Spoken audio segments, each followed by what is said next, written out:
lettuce ओ हो हो with लॅटिओ आपल्या समोर सादर करण्यात with mayonnaise sauce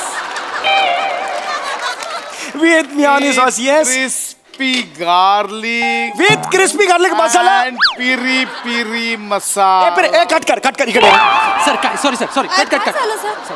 कुठल्या गाढवानी हे नाव ठेवलंय एवढा मोठा पदार्थाचं नाव असतं कधी सर तुम्हीच सांगितलं गेल्या एपिसोडला तुम्ही आलात तुम्ही बोला ही मस्त डिश आहे नाव ऐकून तोंडात पाणी सुटेल अरे तोंडात पाणी नाही सुटलेलं आहे नाही सुटलं तेच सांगतो नाही सुटलंय तोंडात पाणी कळतं का हे एवढं नाव तिकडे अरे एपिसोड संपेल तुला कळतंय का सर टेन्शन घेऊ नका मी काय करतो एडिटिंग टेबलवर सगळं सांभाळून घेतो सर हा म्हणजे काय करणार आहेस तू? त्याचा स्पीड आहे ना तो फास्ट फॉरवर्ड करतो म्हणजे सगळं नॉर्मल होईल सर हो पण त्याचा स्पीड फास्ट फॉरवर्ड केल्यावर तो नॉर्मल येईल बरोबर. पण मी असं झालं. काय करशील पूर्ण एपिसोड पाहण्यासाठी आताच डाउनलोड करा अल्ट्रा झकास मराठी OTT ॲप.